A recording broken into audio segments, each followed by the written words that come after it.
네, 안녕하세요. 이현욱 전도사입니다. 오늘 이 시간에는 콘스탄틴과 밀라노 칙령에 대해서 한번 알아보고자 합니다. 기독교는 392년 테오도시우스 황제에 의해 로마 제국의 국교로 선포가 됩니다. 이러한 역사가 기적적으로 느껴지는 원인은 로마 제국에서 기독교는 분명 매우 낯선 성격의 종교이자 박해를 받아온 종교였기 때문입니다. 사실 로마는 헤아릴 수 없이 수많은 신을 섬기는 다신교 사회로서 종교적으로 매우 개방적인 사회였기 때문에 새로운 신이 추가되거나 심지어 그 신이 인간이라 해도 문제될 것은 없었습니다. 각 지역과 가정, 개인마다 자신이 택한 신을 섬기는 일은 당연한 일이었습니다. 그렇다면 왜 기독교는 이러한 개방적인 사회에서 배제가 되어 박해를 받아왔을까요? 역설적으로 기독교인들이 박해를 받았던 가장 큰 이유는 그들이 무신론자라는 것이었습니다. 기독교인이 무신론자? 현재 우리의 생각으로는 전혀 이해가 되지 않는 이야기입니다. 고대 세계에서는 신이 없다고 생각하는 사람은 아주 드물었습니다. 당시 무신론자라는 단어는 신의 존재를 부정하는 사람이 아닌 전통적인 방식으로 신을 섬기기를 거부하거나 경시하는 사람을 지칭했습니다.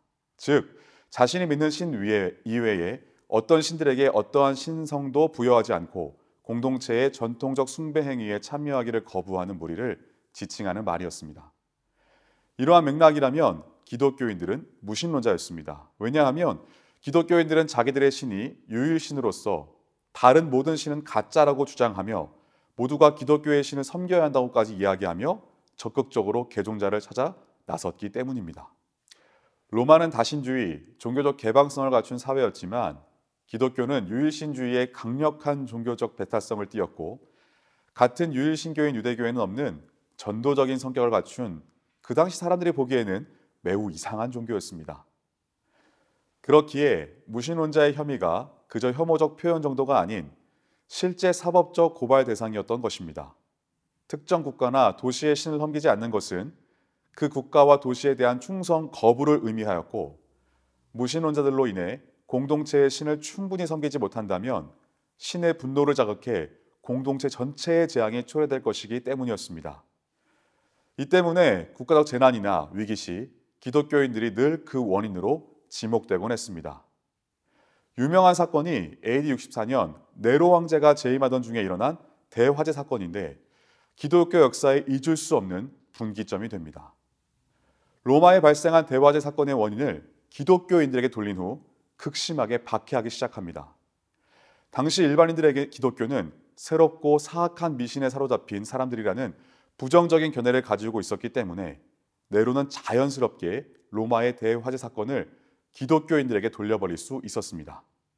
타키우스의 연대기를 보면 기독교인은 짐승의 가죽으로 싸서 개들에 의해 찢기우기도 하고 십자가에도 못 박혔고 혹은 화형이 되기도 했으며 이 일은 공중의 선을 위해서 행해지는 것이 아니라 한 인간의 광적인 잔악성을 충족시키는 것이 보여졌다고 기록하고 있습니다.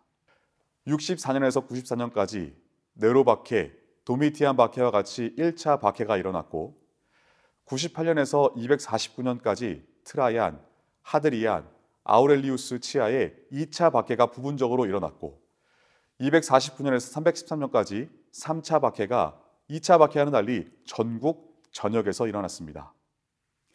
기독교인들이 채찍에 맞아 온 몸이 찢어져 유혈이 낭자했으며 온갖 고문을 다 받은 뒤에 사나운 짐승의 밥으로 던져졌습니다. 이때 수많은 사람들이 배교를 합니다. 그리고 정말 많은 신실한 기독교인들이 잡혀서 죽습니다. 그런데 배교한 사람은 두 부류였습니다. 진짜로 배교한 사람이 있었고 예수님을 믿고 사랑하긴 하는데 이렇게 처참하게 죽는 것을 감당할 수 없는 사람들이 있었습니다. 예수님은 사랑하지만 그런 끔찍한 고문을 당할 수 없는 사람이 있지요. 여러분, 집에서 예수님 믿는 사람은 여러분밖에 없다고 상상해 보십시오.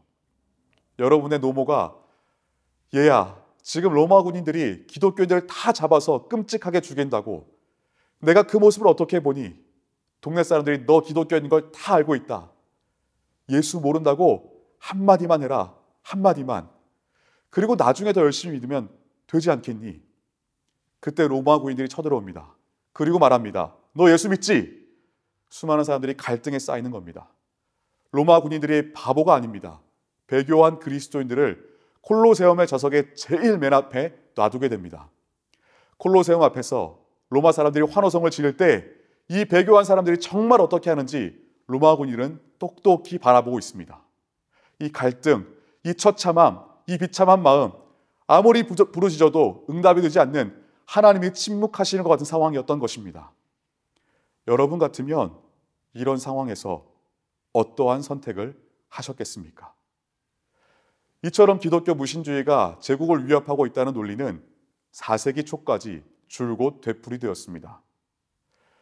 전국적인 박해가 발생한 것은 여러 가지 원인에서 비롯되었지만 그 중에서 주요한 원인 5가지를 든다면 기독교의 급속한 성장, 제국의 경제 및 도덕의 쇠퇴, 로마 제국 창립 1000주년의 압박, 교회는 국가 내의 국가이며 따라서 로마 제국의 위협적 존재라는 로마 지도자들의 견해, 로마의 쇠퇴가 로마 신들이 기독교인의 성장을 싫어했기 때문에 내린 벌이라는 견해 등이었습니다. 결국 기독교인들이 로마의 박해를 받은 근본적인 원인은 기독교라는 종교가 로마 제국의 1000년 가까이 아무 문제 없이 지켜온 다신주의 신앙체제에 정반대되는 교리와 삶의 방식을 이야기했기 때문입니다. 그렇기에 로마인들에게는 너무나 독특하고 낯선 종교였던 기독교가 끝내 제국의 공인을 받고 공식 종교로 채택되었다는 사실 자체가 너무 놀라웠습니다. 이러한 일들은 어떻게 가능했을까요? 기독교의 성공을 논할 때마다 승리의 주역으로 꼽히는 두 인물이 있습니다. 바로 사도 바울과 콘스탄틴 황제입니다. 바울이 역사상 가장 중요한 유대인 출신 개종자라면 콘스탄틴은 역사상 가장 중요한 이교도 출신 개종자입니다. 많은 학자들은 바울이 없었다면 기독교의 세계화는 없었을 것이다 라고 단언합니다. 바울 이전의 예수님의 제자들은 모두 뼛속까지 유대인으로서 메시아의 강림과 구원이 하나님께서 자기 백성인 유대 민족을 위해 행하신 일이라고 믿었습니다. 물론 이방인도 구원받을 수 있지만 이를 위해선 먼저 유대인이 되어야 한다고 생각했습니다. 바울이 이야기한 사고의 전환은 구원의 메시지가 유대인만을 위한 게 아니다라는 것이었습니다. 구원이 예수의 죽음과 부활을 통해 오는 것이라면 유대인이든 이방인이든 상관없이 중요한 것은 오직 예수 그리스도를 믿는 일이었습니다. 따라서 이방인이 하나님의 약속을 받은 백성이 되기 위해 율법을 지켜야 할 하등의 이유가 없다는 것이 바울의 생각이었습니다. 바울의 신념은 이방인들의 기독교 개종의 진입장벽을 한껏 낮추어 주었습니다. 결국 이방인의 사도를 자처한 바울의 선교 활동이 로마의 기독교화의 주춧돌이 되었다고 할 수 있습니다. 다신교를 신봉하던 로마인들이 기독교의 유일신 사상을 점차 받아들이게 된 데에는 한 가지 중요한 역사적 배경이 있었는데요. 3세기 로마 제국은 국내의 정치적 혼란과 외세의 침입으로 본격적인 위기를 맞기 시작했습니다. 이러한 사회적 맥락 속에서 로마인들은 더 강력한 신을 찾고자 했습니다. 그러다 보니 진정한 신은 하나이므로 하나의 신만 따르기로 결정하는 분위기가 생겨나기 시작한 겁니다. 이러한 의견에 대한 인기는 3세기를 지나며 점점 더 높아졌습니다. 이때 본디 하나의 완전한 신만이 존재하며 그만을 섬겨야 한다는 기독교의 메시지가 더 큰 효력을 발휘할 수 있었던 것입니다.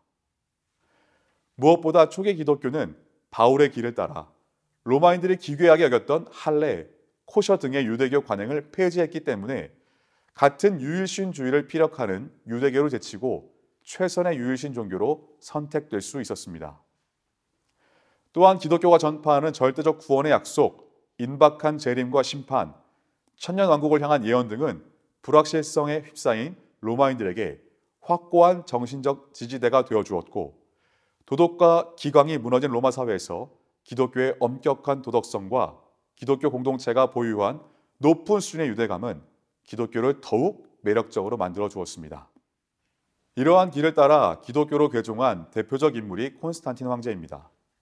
콘스탄틴은 솔 인빅투스라는 태양의 신을 진정한 강력한 신으로 섬겼습니다. 기록에 따르면 제국의 지배권을 둘러싼 최후의 결전을 앞둔 어느 날 콘스탄틴은 십자가 모양의 트로피와 이로써 정복하라라는 글귀를 환상으로 보게 되었고 구 예수님이 꿈에 나타나 성스러운 표식을 방패에 새기고 싸우라고 말씀하셨다고 합니다.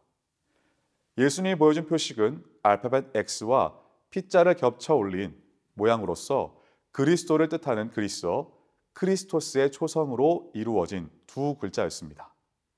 콘스탄틴 군대는 이 표식으로 새기고 전투에 임했고 결국 제국의 지배자가 되었습니다. 이 사건을 계기로 콘스탄틴은 기독교로 전향한 것으로 알려져 있습니다. 313년 2월 로마 제국을 동서로 나눠 통치하던 콘스탄틴 1세와 리키니우스가 공동으로 밀라노 칙령을 발표합니다. 밀라노 칙령이란 모든 사람들에게 기독교를 포함해 자신이 원하는 종교를 따를 수 있는 자유를 보장하여 로마 제국에서 기독교가 보호되고 장려되는 계기가 됩니다. 더 이상 기독교는 박해받는 종교가 아니게 된 것입니다. 또한 국가나 개인이 빼앗아 가지고 있던 교회와 재산을 아무 대가 없이 반환해야 한다는 뜻을 밝힙니다.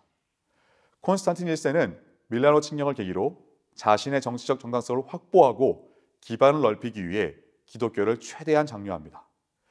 교회와 성직자들에게 각종 특권을 주었고 각자의 교회 설립을 지원하였고 325년에는 니케아 공회를 열어 교리를 체계화합니다. 기독교 역사에서 콘스탄틴의 개종은 중대한 의미를 지닙니다. 그로 인하여 기독교는 박해받는 종교에서 단숨에 국가의 지원을 받는 종교로 올라섰습니다. 그 전까지 기독교를 불법 시하고 일부 지역에서는 철저히 박멸하려고 했던 정부가 갑자기 기독교에 각종 특혜를 주며 기독교를 장려하기 시작했다는 것은 기적과 같은 변화였습니다. 기독교가 국가의 인정을 받게 되면서 더 많은 사람들은 복음을 들을 수 있었고 이후 기독교는 전 세계적으로 퍼져 오늘날 우리도 복음을 듣고 구원의 삶을 살아갈 수 있게 되었습니다. 그렇다면 콘스탄틴이라는 사람이 기독교를 받아들였기 때문에 기독교가 부흥할 수 있었던 것이었을까요? 콘스탄틴과 밀라노 칙령을 준비하면서 생각난 말씀이 있었습니다. 너는 말씀을 전파하라. 때를 얻든지 못 얻든지 항상 힘쓰라는 디모데후서 4장 2절 말씀입니다. 죽음의 위협과 박해 속에서도 복음을 전하는 자가 있었고 신앙의 자유 속에서도 변질되지 않은 복음을 전하는 자가 지속적으로 있었습니다. 박해를 받건 자유 가운데 있건 상황과 환경에 관계없이 말씀이 육신이 되어 우리 가운데 오신 그 예수 그리스도를 일상 속에서 구전으로 전하는 사람들이 계속해서 있었기에 오늘날 우리에게도 이 복음이 전해진 것이라 믿습니다.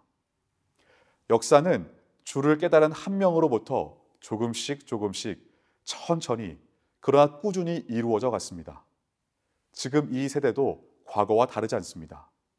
사람들은 참 많은 것을 믿고 숭배하며 살아갑니다. 돈, 권력, 이성, 가족, 여행, 일, 공부 등 자신이 사랑하는 것에 빠져 그것들만 쫓아 행하며 하나님도 주도 거들떠보지 않는 삶이 이 시대판 다신주의 문화입니다. 그래서 우리는 말하곤 합니다. 지금은 전도하기 어려운 때라고. 그러나 역사를 이루기 쉬운 때라는 것은 없습니다. 좋을 때나 어려울 때나 진리의 힘, 사랑의 힘, 깨달은 자들의 힘으로 한 발짝이라도 나아가는 것이 하나님의 역사입니다. 그 한 발짝 한 발짝에 모여 누구도 부인할 수 없는 기적과 승리를 만드는 것입니다. 그러나 기독교의 공인 후에 교회가 세속화되고 생명력을 상실한 것을 볼 때 고난과 핍박이 성도들 사이에 필요함을 알게 됩니다. 우리 속에 임한 고난이나 핍박은 하나님에 대한 신앙을 순수하게 만들며 살아있는 공동체로 만들게 될 것입니다. 이상으로 콘스탄틴과 밀라노 칙령에 대한 강의를 마치도록 하겠습니다. 감사합니다.